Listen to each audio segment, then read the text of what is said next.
G'day guys, welcome back to the channel and welcome back to another episode of Space Engineers. So this episode of Space Engineers is going to be a little bit different to the usual stuff that I do. So obviously in front of me I have my Nomad land base. So this is like a rover that I designed for survival. So what I'm going to do in this video is I'm going to update this blueprint a little bit. But I think before I actually do that, I'll show you guys around this rover and I'll just give you a little bit of backstory as to why I built this and why I built certain things on this rover the way that I have.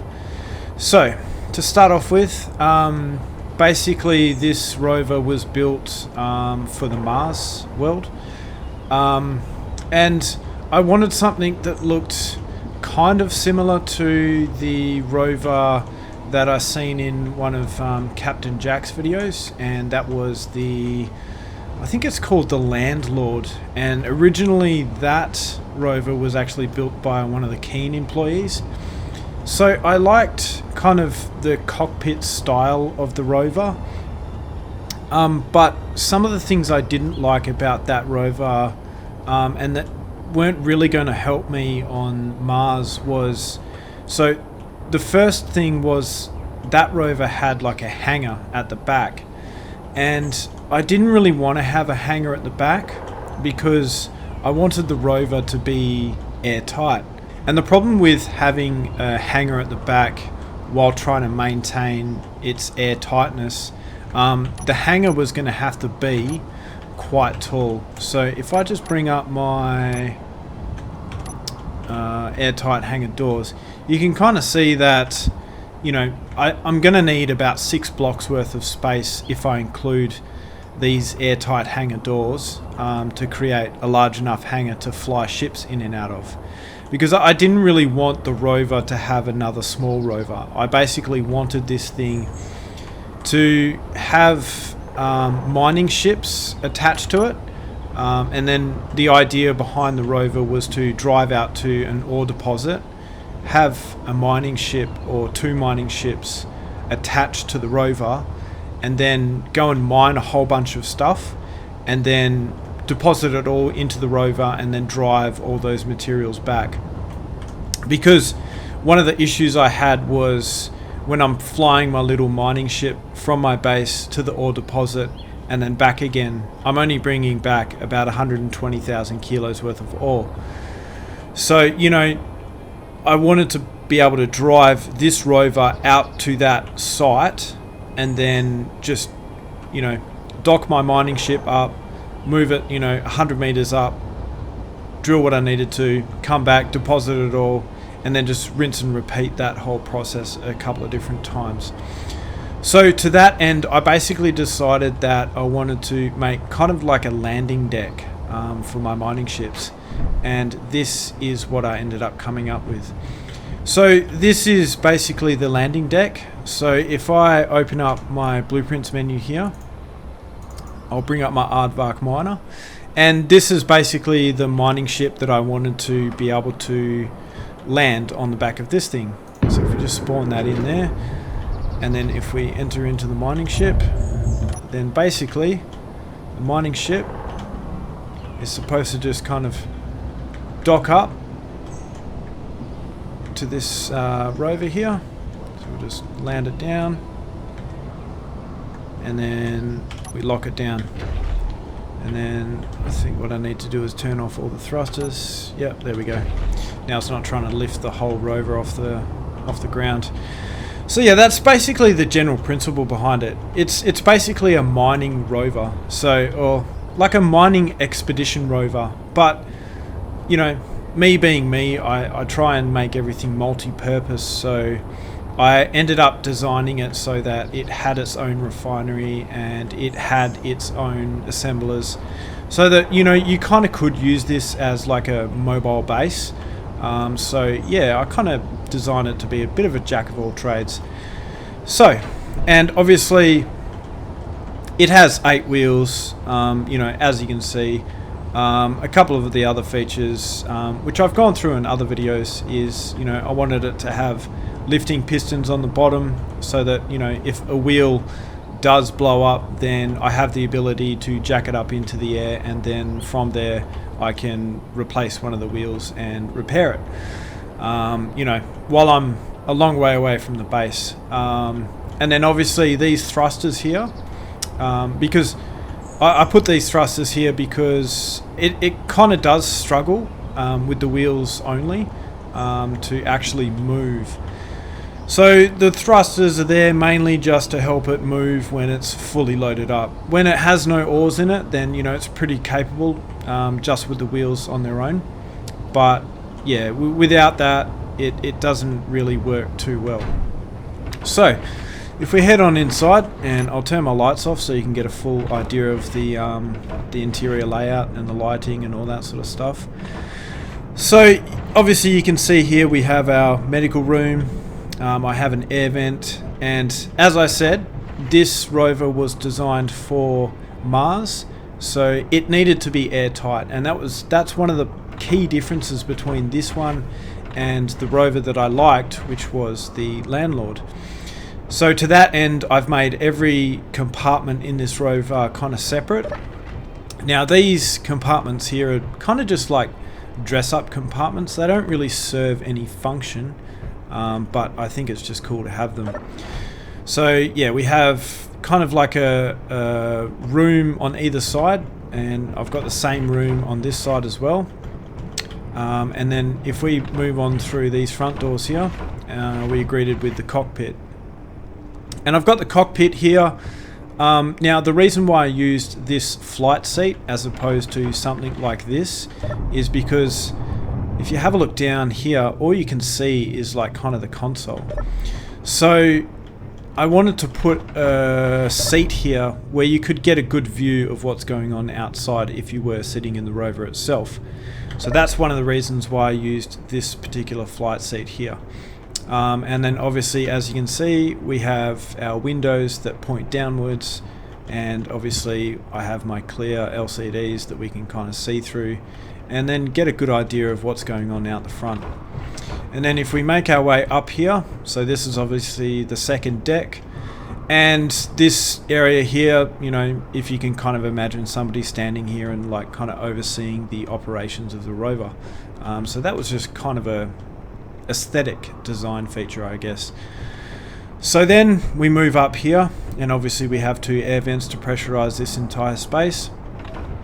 And then if we move out here, we are greeted with some catwalks. So from here we can go up here to the landing deck, or we can go to the front of the rover and we can kind of climb up all around the rover itself. So yeah, we can kind of get up to all the bits and repair pieces of the rover if we need to. So what I'll do is I'll just head on back inside, and then through here we have basically like an operations center. So, you know, like let's say you're planning a mission or something like that, you know, we all stand around the table and plan out our mission, and then we walk through these doors onto the landing deck, and then this is where we can access the mining ships. So let me just head on back in here.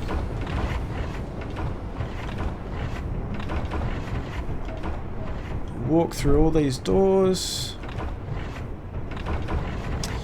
Now, obviously there's two levels to this rover, so I guess I'll show you the lower level first. So if we walk through here, this is where the cargo storage is. So obviously between these cargo containers I have a conveyor tube, which I've just kind of covered with some steel catwalk plates, just so that, you know, it kind of hides the conveyor and it makes it look a little bit more industrial. And also, one of the reasons why I chose to do it this way and not use half stairs is because of the fact that I found that when the rover was at precarious angles, you couldn't actually descend or ascend down and up those half stairs. Like the character just can't do it for some reason. So, and then obviously we have our air vents at the back there, and then if we walk through here, This is where we have our cryo chambers. I used some of the new blocks from the Sparks of the Future update. We have an air vent, and then we have kind of an emergency cockpit. So if everything upstairs gets destroyed and, you know, the rover is inoperable, then we can kind of mosey on down here and, you know, control the rover from that seat there. So then if we move into the back, then we have like kind of the engineering section. So obviously here you can see that I have my refinery there, and I have all the upgrade modules available. So we've got 4 upgrade modules that we can attach to the refinery, and then underneath here you can see that I have an assembler. Now I actually have 2 assemblers here, so there's one buried in there and then there's another one here, and then underneath the floor here we have some O2 H2 generators, and I'm pretty sure, yeah, so, and then here we have our 2 nuclear reactors on each side, and obviously as per normal I have my air vents that pressurize this entire space.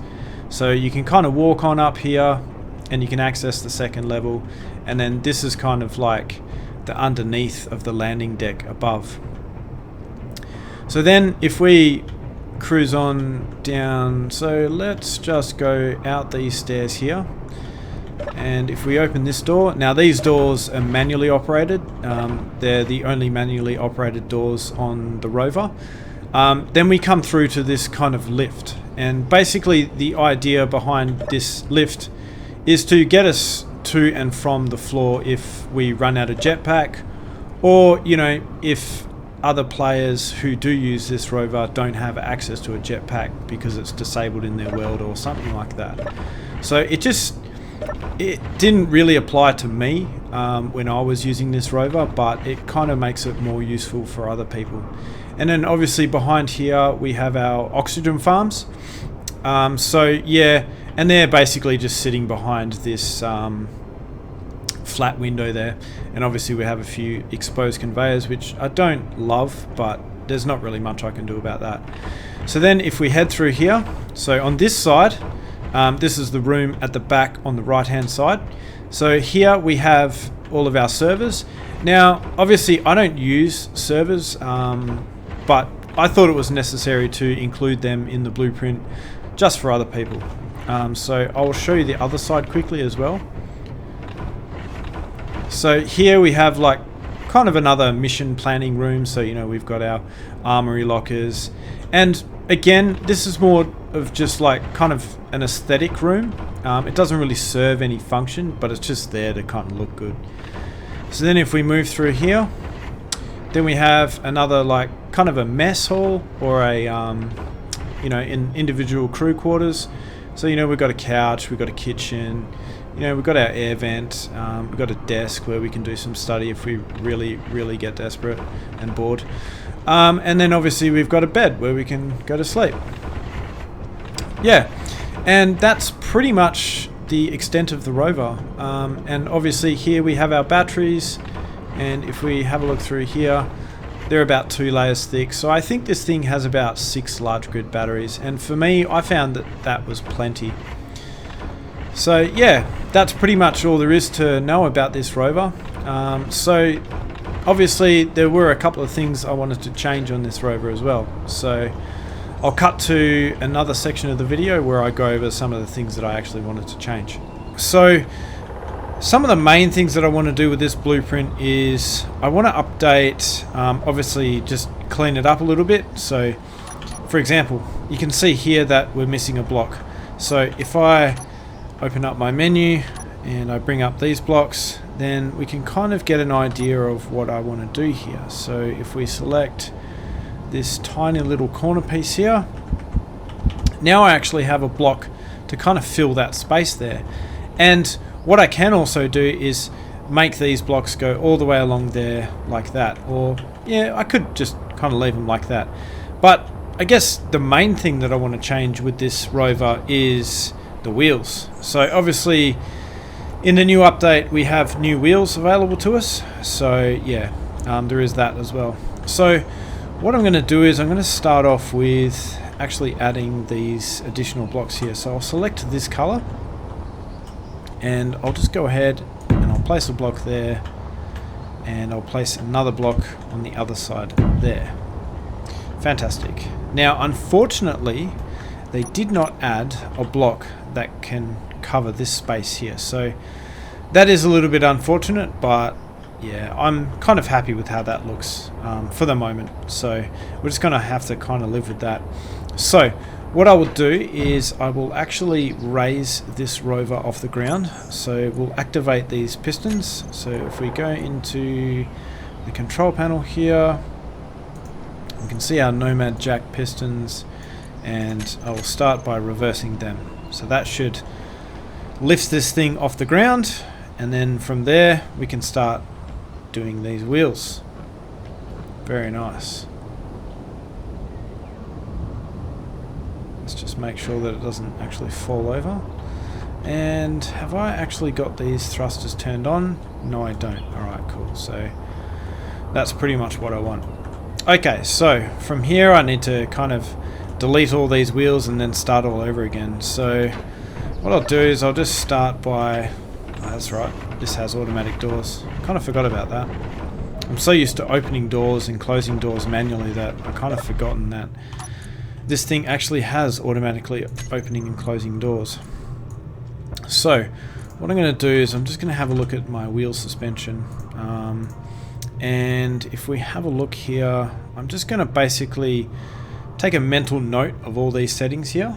So now it's time to actually get rid of the wheels, and let's lay some new wheels down. So we'll quickly head on outside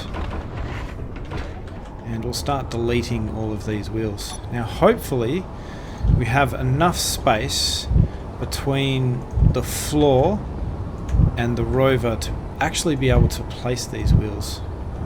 I am hoping that that is the case, but I could be wrong about that. So let's just quickly delete all of these wheels.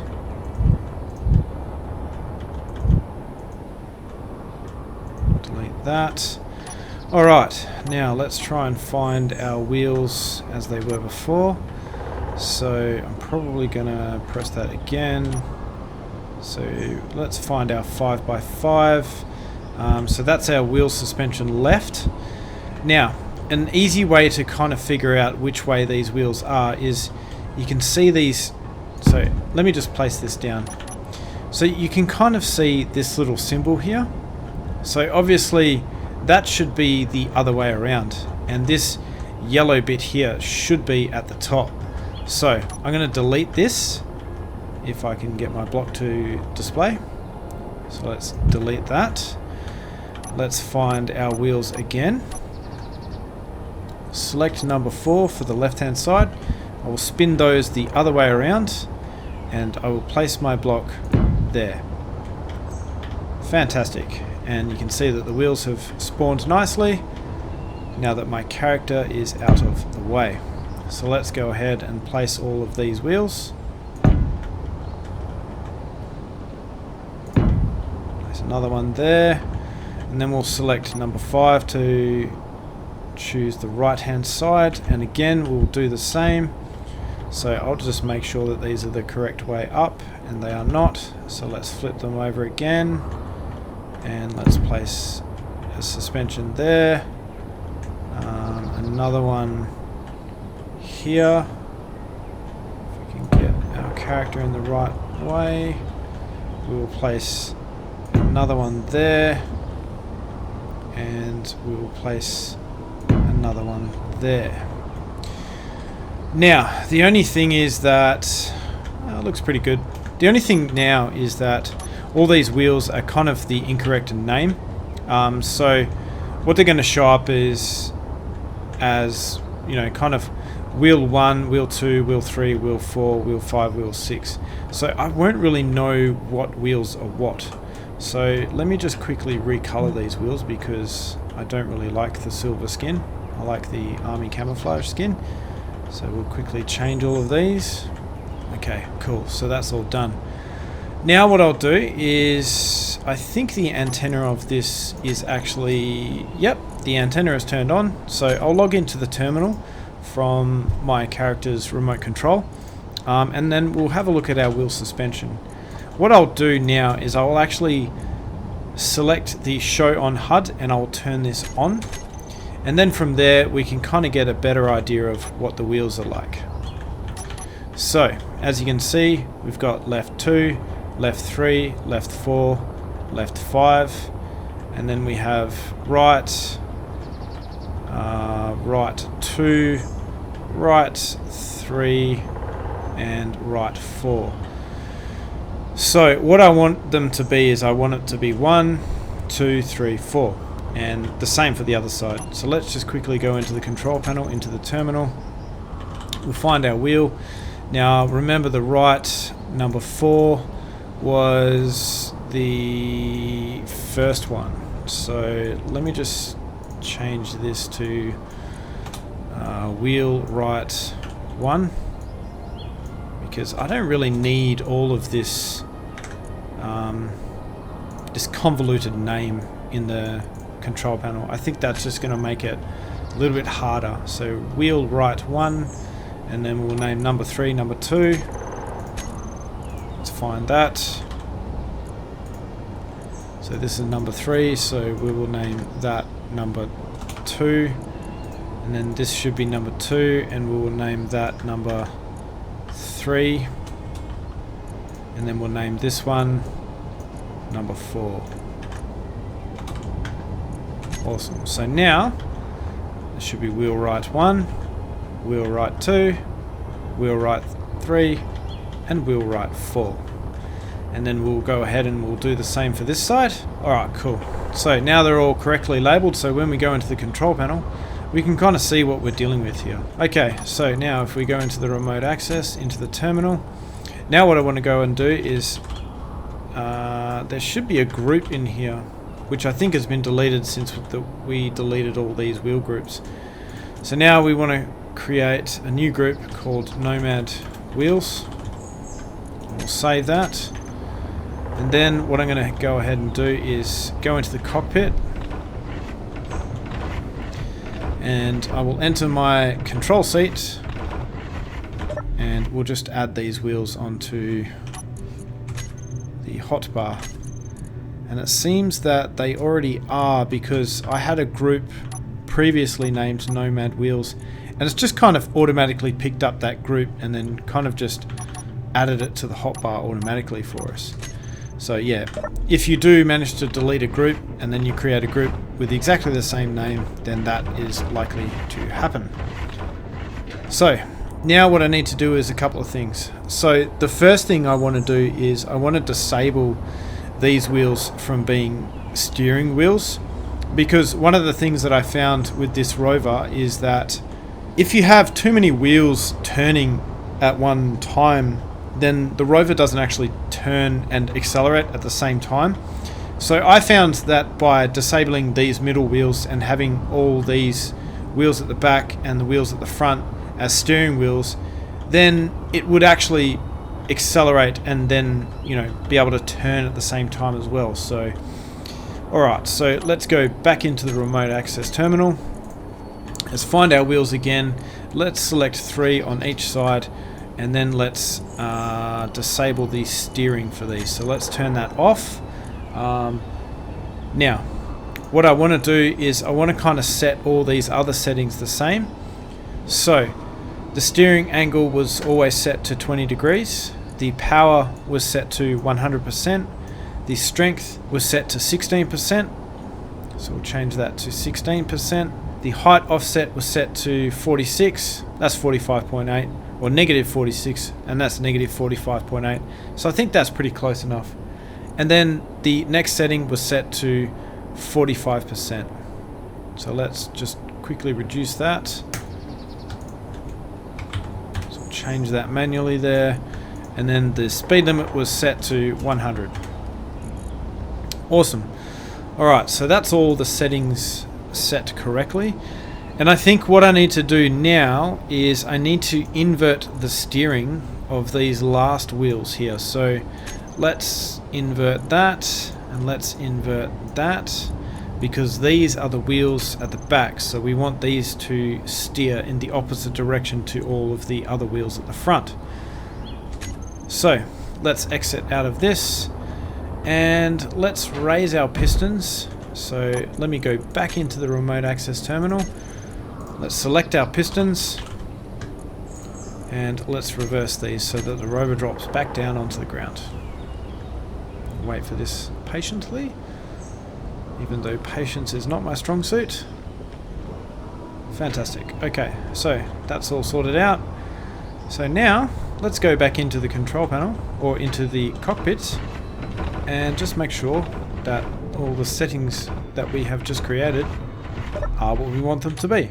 So let's exit out of the rover, and as you can see, the middle wheel is not moving, but it seems that this wheel on the back here, on the right hand side, is not set the way I want it to be. So what I'm going to have to do is go into the control panel. Actually, I just need to go into this control panel here, and let's select our wheel right, and it seems that the invert steering, that's strange. So it's a bit weird. So it seems that with the wheel right 4 and wheel left 4 aren't actually, yeah, so one's inverted but the other one isn't. So now we can see that the rover can turn and accelerate. Although I'm not sure why it's making these sounds, because it's not actually a ship, but oh well. Cool. Alright, so that's working quite nicely. So I'll turn our thrusters on, and then we can kind of get some speed up on this thing. Let's see if we can't turn a little bit sharper. And check the acceleration on this thing. So yeah, it's not too bad.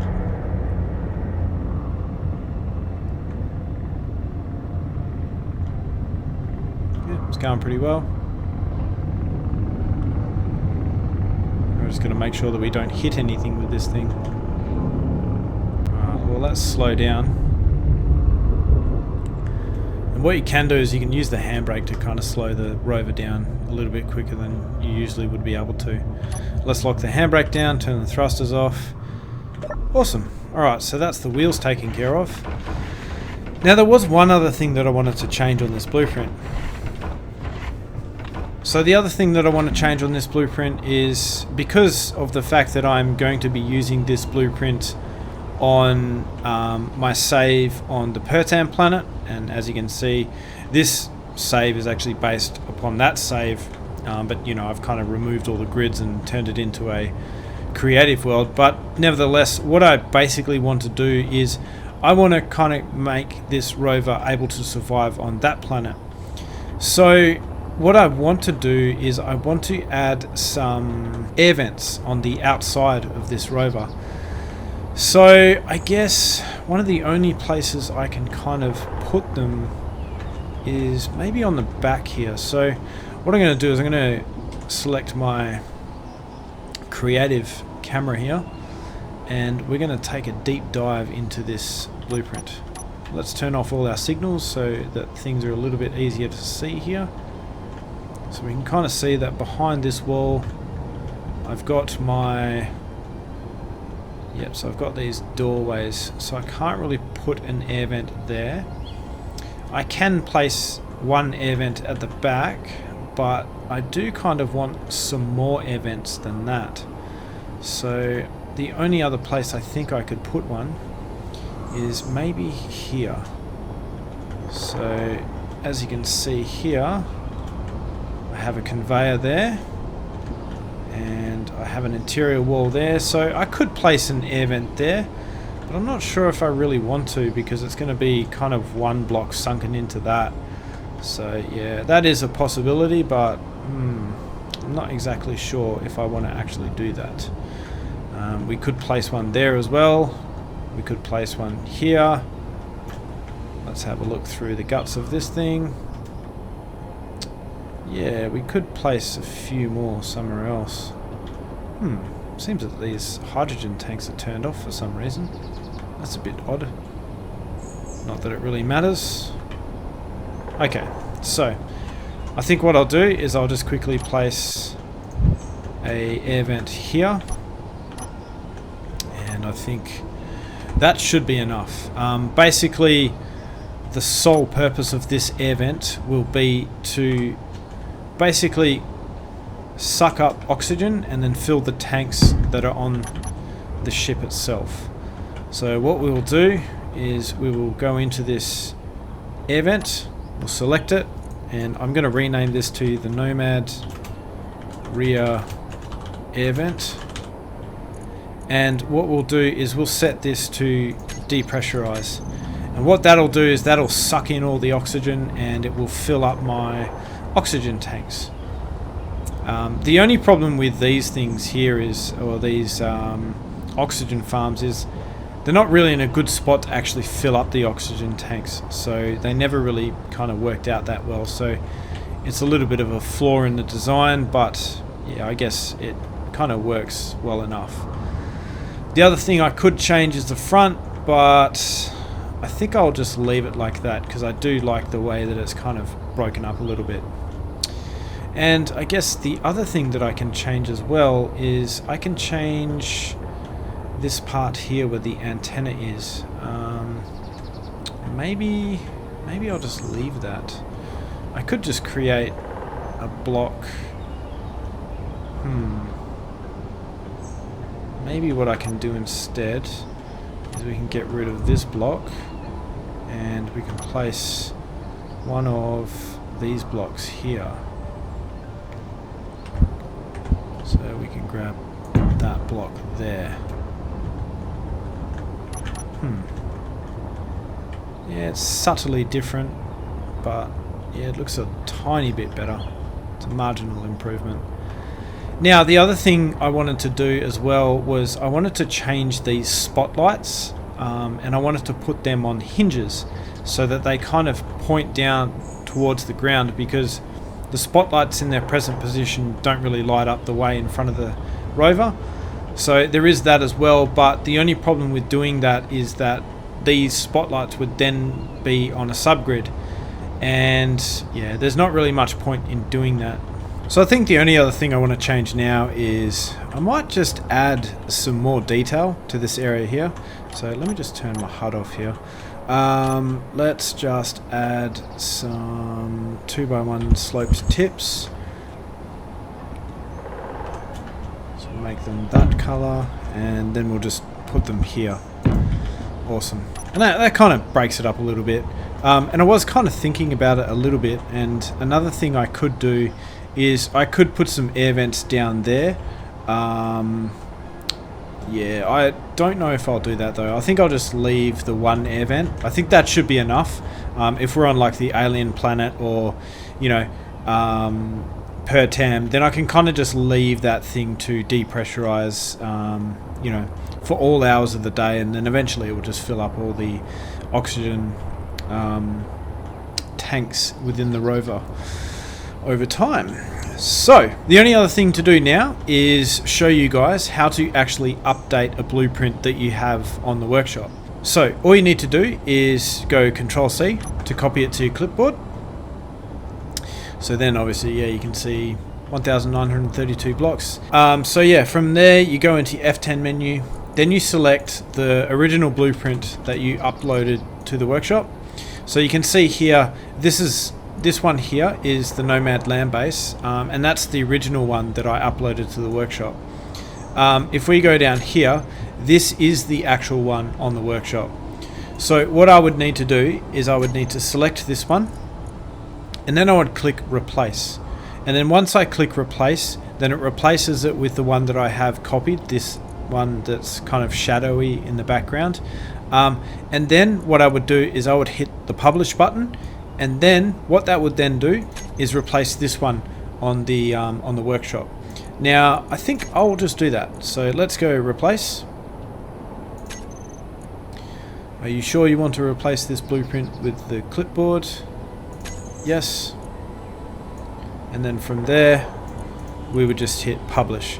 But before I do, I did notice while I was doing a little bit of editing, and this is after I recorded the first part, I actually messed up the wheels a bit. So before we go ahead and we upload this to the workshop, let's just double check all of our wheel settings here. So wheel number 4, I inverted the propulsion for that. So I think I need to invert the steering again. Let's check this one. The invert steering is off on that. Let me just check this one again, make sure the invert steering is off as well. And what I'll do is, just to save myself some time of having to crawl back through the Rover, is I'll just place a cockpit here, and then we'll exit out and we'll just see which way the wheels are turning. Okay, cool. So now the wheels are turning the correct way. Awesome. So now I'll delete this cockpit, and now what I will do is I will copy this to my clipboard, and then I'll go back into the blueprints menu. I'll find the Nomad, the original one that I uploaded to the workshop. So I'll select that. I will replace it. Are you sure? Yes. And then what I'll do is I will publish this. Do you want to publish this blueprint? Yes, I do. We'll call it a Rover, a base, upload to Steam. Now I'm pretty sure I already have this on mod.io. And don't know why it won't let me select OK. Okay, so then we proceed.